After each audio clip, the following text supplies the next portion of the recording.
Welcome to Botmatics classes. इस video में हम क्लास 10 एक्सरसाइज 3.6 का जो है क्वेश्चन नंबर फर्स्ट को मतलब अगर आपको इस तरह का अगर इक्वेशन दिया रहता है तो इसको किस तरह से सॉल्व करेंगे आज हम इसको सीखने वाले हैं। ओके, तो देखिए इक्वेशन आपको दिया गया है 2/x + 3/y = 13। फर्स्ट इक्वेशन हो गया आपका, और सेकंड इक्वेशन आपका है 5/x - 4/y = -2। क्लियर है? तो याद रखिएगा जब भी आपको इस टाइप का इक्वेशन दिया रहे तो आपको उसको किस तरह से सॉल्व कीजिए। ठीक है, तो आज हम जो है इसको मान के इसको सॉल्व करने सीखेंगे। ठीक है, कि किस तरह से लेट करके इसको सॉल्व किया जाता है। क्लियर है? तो चलिए देखते हैं। देखिए ध्यान से देखिए, ये जो इक्वेशन है इस इक्वेशन में इसको देखिए, इसको क्या हम इसको जो है इस तरह से लिख सकते हैं कि नहीं? ध्यान से देखिए, रफ में हम लिखते हैं पहले। ठीक है, देखिए 2/x है ना, तो इस 2/x को क्या हम लिख सकते हैं? देखिए तो 2 × 1/x। क्लियर है? ऐसा लिख सकते हैं, क्योंकि अगर आप इसको इनटू कीजिएगा तो देखिएगा यही मिलेगा आपको। क्लियर? सिमिलरली ये 3/y है, इस 3/y को हम लिख सकते हैं इस तरह से, देखिए तो 3 × 1/y। क्लियर है? समझ गए? इसको क्या लिखें? 2 × 1/x, और इसको क्या लिखें? 3 × 1/y। क्लियर है? तो इसी तरह इसको हम क्या लिख सकते हैं? देखिए तो 5 × 1/x। क्लियर है? इसको मैं लिख सकता हूं जस्ट लाइक दिस। इसको भी मैं लिख सकता हूं क्या? देखिए तो -4 × 1/y। क्लियर है? ओके, तो देखिए इस तरह से हम इसको पहले लिख लेंगे, इसको रफ में करना है, रफ वर्क है। ठीक है, अब ध्यान से देखिएगा, गौर से देखिएगा, यहाँ पे देखिए 1/x है ना, और यहाँ पे भी 1/x है, यानी ये जो 1/x वाला टर्म है इसको आपको मानना पड़ेगा, लेट करना पड़ेगा। क्लियर है? सिमिलरली यहाँ देखिए, ध्यान दीजिए, यहाँ 1/y है ना, और यहाँ पर भी 1/y है, तो इस 1/y वाले जो टर्म है इसको भी आपको कुछ मानना पड़ेगा। क्लियर है? समझ में आएगा किस तरह से? पहले आप क्या कीजिएगा, जो भी इक्वेशन आपको दिया रहेगा उस इक्वेशन में इस ये जो दो टर्म है, ये दो टर्म और ये दो टर्म, आप इसको रफ में पहले इस तरह से लिख लीजिएगा, तब आपको क्लियर ये पता चल जाएगा कि आपको किसको लेट करना होगा। ओके, तो चलिए देखिए, तो हम किसको लेट करेंगे? देखिए यहाँ भी 1/x है, यहाँ पर भी 1/x है, तो हम 1/x को कुछ लेट कर लेंगे। ठीक है, तो हम क्या लिखेंगे? माना 1/x = m। कुछ भी लेट कर सकते हैं आप, 1/x = l भी पुट कर सकते हैं, 1/x = a भी पुट कर सकते हैं, यानी आप यहाँ पे कोई भी जो है वेरिएबल पुट कर सकते हैं। क्लियर है? सिमिलरली यहाँ देखिए 1/y है, यहाँ पर भी 1/y है। ठीक है, तो 1/y को भी कुछ मान लेंगे = n। ठीक है, क्लियर हो गया किस तरह से करना है? अब आप ध्यान से देखिए, यहाँ पे देखिएगा, यहाँ पे आइए, ये जो 1/x है इसके जगह हम लोग ने तो m मान लिया है। ठीक है, तो हम क्या करेंगे, ये जो 1/x है इसके जगह पर m लिख देंगे, और यहाँ पे 2 है, तो ये पूरा टर्म आपका क्या बन गया? 2m बन गया। क्लियर हुआ? तो यानी कि क्या लिखूंगा? 2m। क्लियर हुआ? फिर देखिए प्लस है, तो देखिए प्लस दिया मैंने। ओके, फिर देखिए ये जो 1/y है, इस 1/y को हम लोग ने क्या माना था? n माना था, तो इस 1/y के बदले हम लोग क्या लिखेंगे? n लिखेंगे, और 3 आगे में है तो यहाँ 3 लग गया, यानी ये पूरा टर्म आपका क्या बन गया? 3n बन गया, और आगे में जो प्लस है प्लस। क्लियर है? यानी ये क्या बन गया? 2m + 3n। 2m तो लिख चुके हैं, 3n = 30। क्लियर हो गया? ये अब समीकरण 1 का रूप अब इस रूप में बदल गया। पहले समीकरण 1 जो था वो देखिए xy के रूप में था, अब समीकरण 1 देखिए mn के रूप में इस तरह से आ गया। ओके, क्लियर हुआ? सिमिलरली इसको देखिए, तो ये वाला तो हम यहाँ लिखे थे, देखिए यहाँ 1/x था, इस 1/x को तो हम लोग m माने हैं, और आगे में 5 है, तो ये पूरा टर्म बन के क्या बन गया? तो 5m बन गया, हम लिखेंगे 5m। फिर माइनस का साइन है तो माइनस का साइन, फिर देखिए यहाँ 4 है तो 4, और ये पूरा y के बदले हम लोग क्या माने थे? 1/y के बदले हम लोग क्या माने थे? n माने थे, तो यहाँ लगा देंगे n, बन गया 4m, यानी ये पूरा टर्म बन गया आपका 4m, और आगे में माइनस है, यानी बन गया क्या? 5m - 4m। 5m तो लिख चुके हैं, -4m = -2। क्लियर है? ये समीकरण 2 का रूप अब इस रूप में परिवर्तित हो गया। समझ में आ गया? क्लियर हो गया किस तरह से हम लोग चेंज किए, है ना? अच्छा, अब देखिए आप लोग के मन में ये बहुत सारा क्वेश्चन आ सकता है कि सर हमको कब लेट करके बनाना है, कब मान के बनाना है। तो एक चीज याद रखिएगा, एक ट्रिक्स याद रखिएगा, अगर x और y आपका नीचे में रह रहा, दैट मींस डिनोमिनेटर में रह रहा, ठीक है, तो तब आपको मान के बनाना पड़ेगा। ठीक है, क्लियर हो गया? और अगर x y अगर ऊपर में रहता तो मान के नहीं बनाते हैं, सिंपल बनता है। क्लियर? जैसे देखिए, अगर जैसे ये 2/x लिखा है ना, तो अगर ये 2/x अगर इस तरह से लिखा रहता 2x, ये 3/y है, y देखिए नीचे है, अगर ये y ऊपर रहता 3y, तो यहाँ पर भी हम लोग कुछ नीड नहीं करते। क्लियर है? तो अगर x और y आपके नीचे में रहता है क्वेश्चन में, तो आपको मान के इसको बनाना पड़ेगा। क्लियर हो गया? तो इस तरह से यहाँ तक पढ़े, कोई स्टेप में कोई दिक्कत नहीं है। अब देखिए इसको कैसे सॉल्व करते हैं। इसको सॉल्व हम लोग बिलोगन विधि से करेंगे। बिल्कुल बहुत इजी है। देखिए यहाँ 5 है तो यहाँ लिख दीजिए 5। क्लियर है? यहाँ 2 है तो यहाँ लिख दीजिए 2। ओके, अब देखिए 5 से ये सब को मल्टीप्लाई करेंगे, 2 से ये सब को मल्टीप्लाई करेंगे, है ना? तो 5 से ये पूरे टर्म को अगर मल्टीप्लाई करेंगे तो क्या मिलेगा बताइए?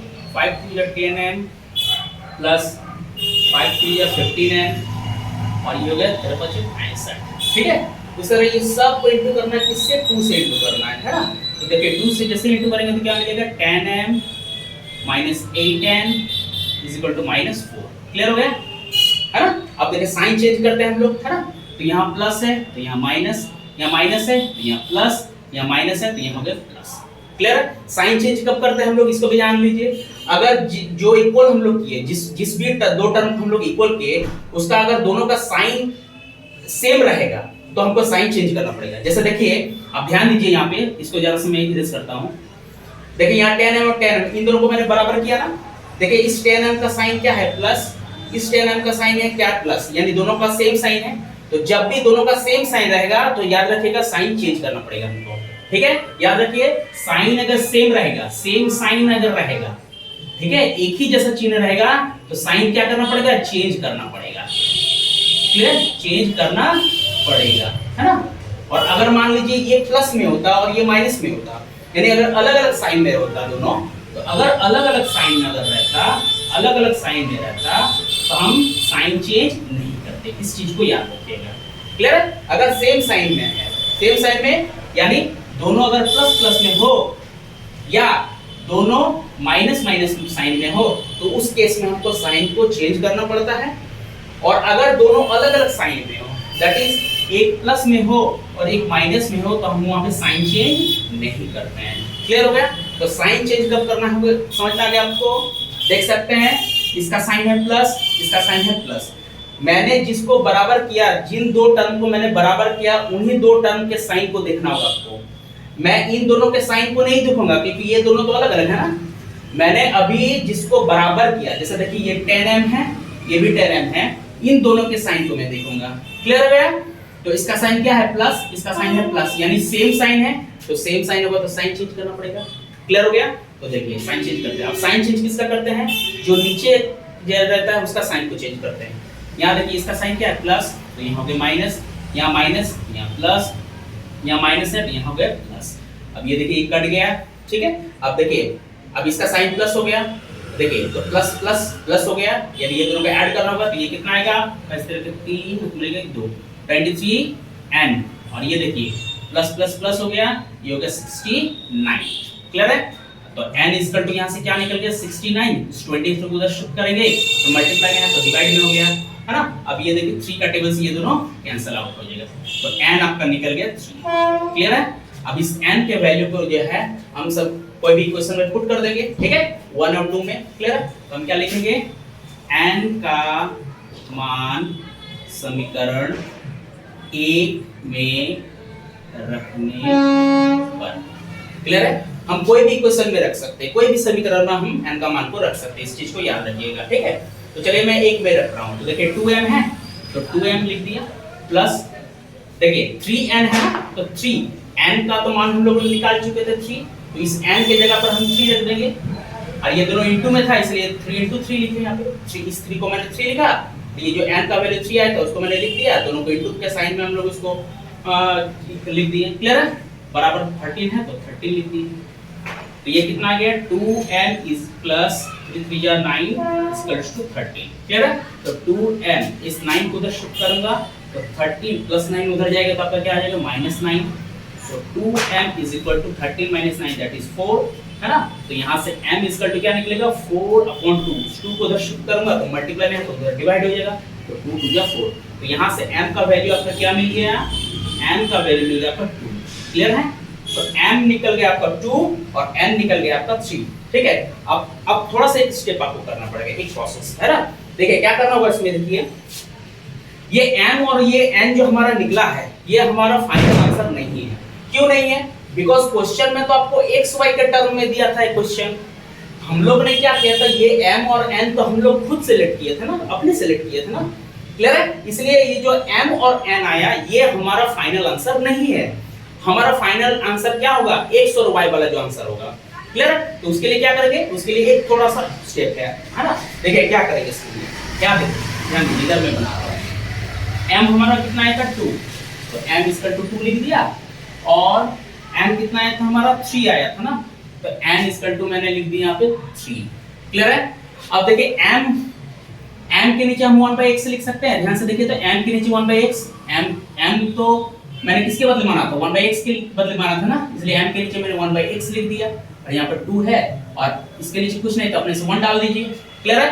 अब मैं क्या कर रहा हूँ, उसका रेसिप्रोकल कर रहा हूँ, है ना। रेसिप्रोकल बोले तो x को ऊपर ले चले जा रहा हूँ और 1 को नीचे, तो इसी तरह इसका भी रेसिप्रोकल होगा, तो 1 ऊपर और 2 नीचे, क्लियर है। x/1 दैट इज x हो गया, और ये 1/2, यानी x का वैल्यू आपको मिल गया 1/2, क्लियर हुआ। अब चलिए नेक्स्ट यहाँ पे देखते हैं, ये n मैंने किसके बदले माना था, n मैंने माना था 1/y के बदले, तो इस n के नीचे हम 1/y लिख देते हैं। ये 3 है तो 3, और नीचे कुछ नहीं मतलब 1।